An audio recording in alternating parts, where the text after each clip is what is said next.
आप जानते हैं, उसके चाचा होने के नाते मैं बस यही कहूंगा कि वो वाकई बहुत खुशमिजाज इंसान थी। वो शायद ही कभी उदास रहती थी। 7 बच्चों की गर्भवती माइकेला पेनली की दर्दनाक हत्या हुई। पुलिस के मुताबिक जिसने हत्या की वही उसकी और बच्चों की रक्षा करने वाला था। मेरा मतलब है, मुझे लगता है वो उसे हमेशा अलग थलग करने की कोशिश करता है। आप जानते हैं, ये तो आम बात है। दुर्व्यवहार करने वालों की यही आम पहचान होती है।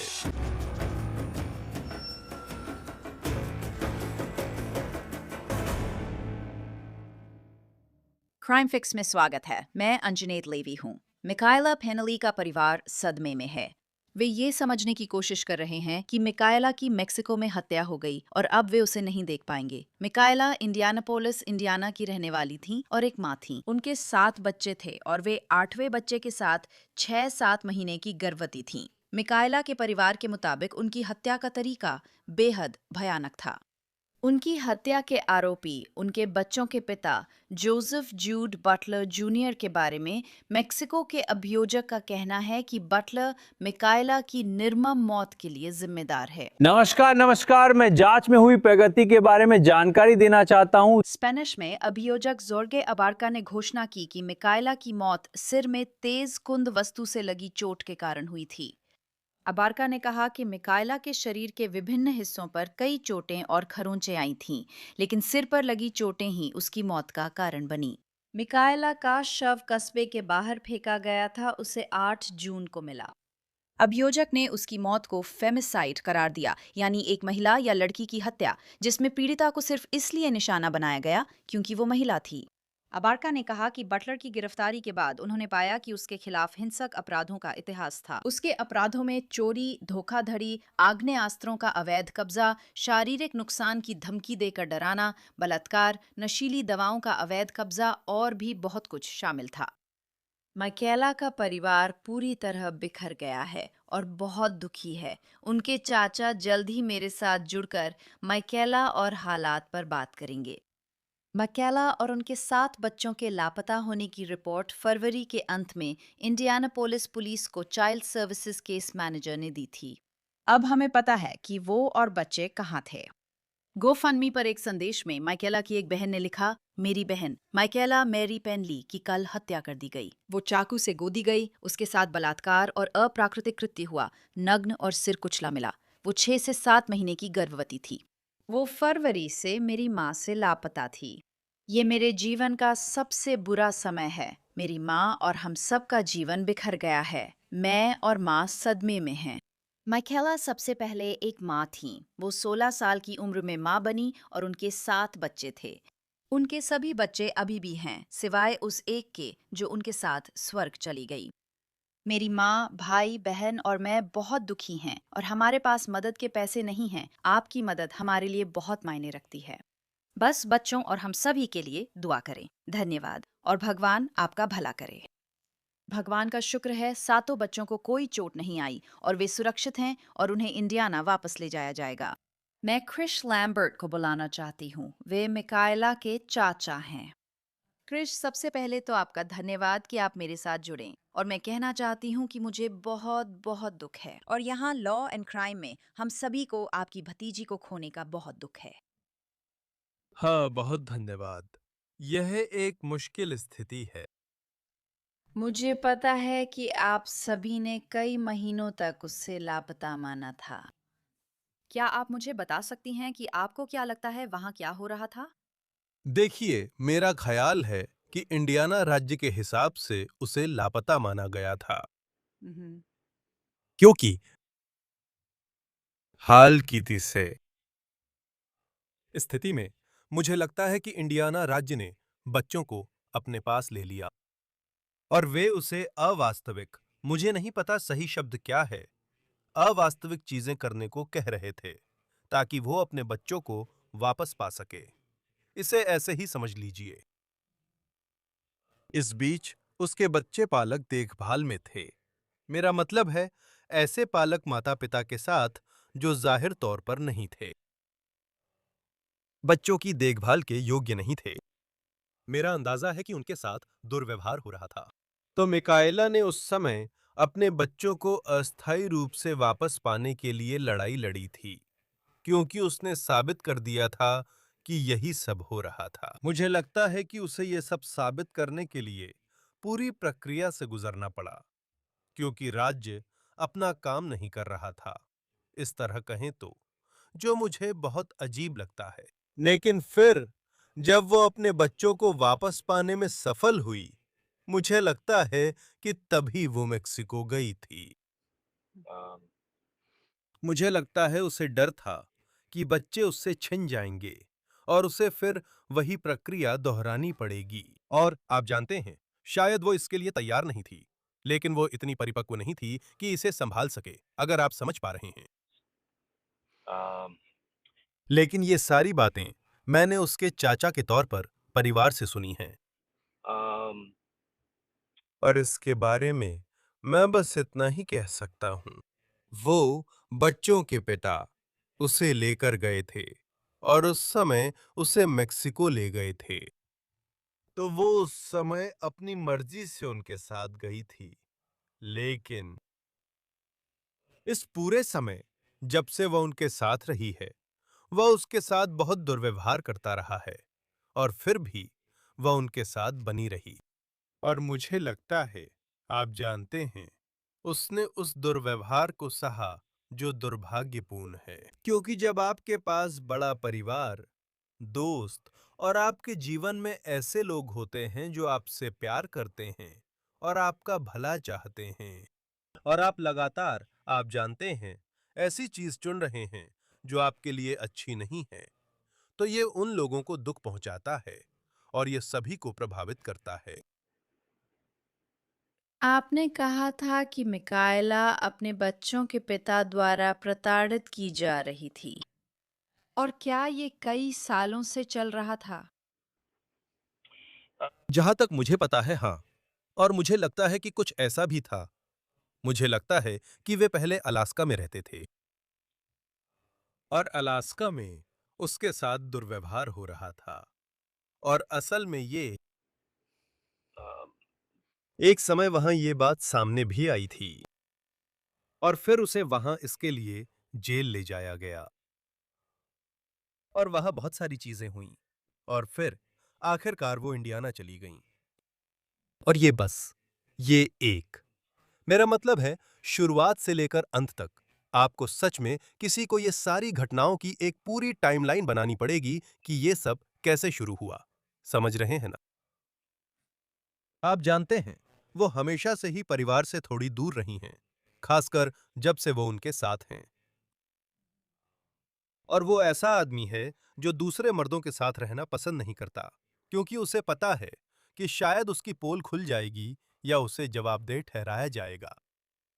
वो दूसरे मर्दों के सामने किसी भी तरह का व्यवहार नहीं कर पाएगा, खासकर उन मर्दों के सामने जिनमें खुद के लिए इज्जत और शराफत है। तो मैंने अपनी जिंदगी में उसे कभी नहीं देखा, वो कभी आसपास नहीं आया। मुझे लगता है उसने हमेशा उसे अलग रखने की कोशिश की है। आप जानते हैं, ये दुर्व्यवहार करने वालों की सामान्य पहचान है। और आप जानते हैं, कई बार आप बस खड़े होकर देख सकते हैं, बस इतना ही कर सकते हैं। ये बहुत दुर्भाग्यपूर्ण है और ऐसा घरेलू हिंसा वाले रिश्तों में आम है। आप जानती हैं, आपके परिवार ने, मैंने कुछ फेसबुक पोस्ट पढ़ी हैं, मैंने गो फंड में भी पढ़ा है। आपका परिवार तो बहुत गहरे दर्द में होगा, जो मकेला के साथ हुआ उसके कारण। अम, अ, क्या आपने कभी सोचा था कि उसके साथ ऐसा कुछ हो सकता है? मेरा मतलब है, मुझे नहीं लगता कोई ऐसे हादसों की कल्पना करना चाहेगा। आप हमेशा उम्मीद करते हैं कि ये न हो। लेकिन दूसरी तरफ, मेरा मतलब है, अगर किसी के साथ हिंसक या अपमानजनक व्यवहार हो रहा है और उस पर ध्यान नहीं दिया जा रहा है, तो आप हमेशा ऐसी स्थिति में सबसे बुरे की आशंका कर सकते हैं। और यह उन लोगों के लिए निराशाजनक है जो ऐसी परिस्थितियों में हैं कि वे उनसे बाहर निकलने की कोशिश नहीं करते और इसका दोष दूसरे व्यक्ति पर डालने की कोशिश करते हैं। वे कहते हैं, वे मुझे जाने नहीं दे रहे हैं, मैं ऐसा नहीं करने वाले, आप जानते हैं, वे इसकी अनुमति नहीं देंगे या कुछ ऐसा, जैसे कि दूसरा व्यक्ति आपके ऊपर नियंत्रण रखता है। आप जानते हैं, और जब आपके जीवन में इतने सारे लोग हैं जो, जैसा कि मैंने पहले कहा, आपकी मदद करने और आपकी रक्षा करने के लिए तैयार हैं, और ये सारी बातें, और फिर भी आप जानते हैं, मानसिक रूप से आप खुद को सुरक्षित महसूस नहीं करते। मुझे नहीं पता मुझे और क्या कहना चाहिए। आप जानते हैं, मुझे लगता है कि इन चीजों में सबसे जरूरी बात यह है कि जब ये शुरू हो तो उसे तुरंत रोक दिया जाए। आपको उसे सच में तुरंत संभालना होता है। तो मेरा मतलब है, और वो परिवार में बच्चों में सबसे बड़ी है। मेरी बहन की बेटी, वो सबसे पहले पैदा हुई थी। जब वो छोटी थी तो वो मेरे लिए बेटी जैसी थी। अब मेरी खुद की 4 बेटियां हैं और मैं बिल्कुल भी अपनी बेटियों के साथ ऐसा होने नहीं दूंगा। लेकिन मिकाएला के जीवन में उसके बड़े होने के दौरान पिता जैसा कोई व्यक्ति ज्यादा नहीं था, तो वो भी, आप जानते हैं, उन चीजों का हिस्सा था जो उसके साथ चल रही थीं। तो आप चाहती हैं कि लोग मिकाएला को कैसे याद रखें और आप चाहती हैं कि लोग उसके बारे में क्या जानें? आप जानते हैं, उसके चाचा के रूप में मैं बस यही कहूंगा कि वह वाकई बहुत खुशमिजाज इंसान थी। वो शायद ही कभी उदास रहती थी। उसकी अपनी एक अलग पर्सनालिटी थी जो कई बार काफी मुखर हो जाती थी, मैं कहूंगा। लेकिन आखिरकार उसका दिल सोने का था और मुझे लगता है कि वो सच में चाहती थी खुद और बच्चों के लिए बेहतर जिंदगी। लेकिन मुझे लगता है शायद वो बस उस स्थिति में फंसी हुई महसूस करती थी जो उसने खुद ही बना ली थी। और ये दुर्भाग्यपूर्ण है क्योंकि जैसा कि मैंने कहा, ये चीजें शुरुआत में ही शुरू हो जाती हैं और आपको शुरू से ही इसे संभालना पड़ता है। आप चीजों को इस मुकाम तक नहीं पहुंचने दे सकते। तो और उसे बहुत बहुत प्यार मिलता था। और इस मेक्सिको यात्रा से पहले वो मेरी बहन के साथ रह रही थी और इस तरह वो फिर से परिवार के साथ थी और हम सभी को उसके जीवन में रहने का, उसके और उसके बच्चों के साथ रहने का मौका मिला और बस उसे स्वीकार करने का भी। और हमने किया और हम उनके रुकने और एक नई जिंदगी बसाने की तैयारी कर रहे थे और वो कभी हुआ ही नहीं। तो ये बहुत दुखद है। अब बच्चों के साथ क्या होगा? क्या उन्हें अमेरिका लाकर आपके परिवार के साथ रखा जाएगा? आप जानते हैं, यही डरावनी बात है क्योंकि आप जानते हैं, उनके चाचा होने के नाते मैं बच्चों के साथ रहा हूं और वे बहुत अच्छे बच्चे हैं। उन्हें सिर्फ प्यार और मार्गदर्शन चाहिए और ये सोचकर दिल टूट जाता है कि आप जानते हैं, राज्य या जो भी नियंत्रण में है वे उन्हें अलग कर देंगे या लापरवाही से उन्हें ऐसे घर में रख देंगे जो उनके लिए उपयुक्त नहीं है, जो परिवार जैसा भी नहीं है। मुझे लगता है वे बच्चों को वापस भेजने वाले हैं और मेरी बहन शायद उन्हें अपने पास रखने की तैयारी कर रही है। और मेरे पास अन्य परिवार के सदस्य भी हैं जो इस पूरे मामले में साथ हैं, जैसे कि बच्चों को अपने पास लाना, उनकी मदद करना और उन्हें आगे बढ़ने का मौका देना। आप जानते हैं, सब कुछ परिवार के साथ ही हो। तो मैंने कुछ समाचार रिपोर्ट्स और पोस्ट्स देखी हैं जो उनके बारे में बात करती हैं। आप जानते हैं कि वे मिकेला के साथ वापस आ रहे हैं। तो मैं इसके लिए आभारी हूं, एक चाचा के रूप में, यह जानकर कि आप जानते हैं, उसे जरूरी नहीं कि वहीं दफनाया जाएगा। और अभी मैं बस यही कर सकता हूं कि आप जानते हैं, सबसे अच्छा होने की उम्मीद करूं और प्रार्थना करूं कि आप जानते हैं, सब कुछ उनके लिए ठीक हो जाए। आप जानते हैं, मैं बस एक इंसान हूं। मैं शायद ही, आप जानते हैं, उनका पालक, अभिभावक या कुछ और बनने के लिए आगे आ सकता हूं। मैं हमेशा यहां रह सकता हूं ताकि अपना प्यार और समर्थन दिखा सकूं।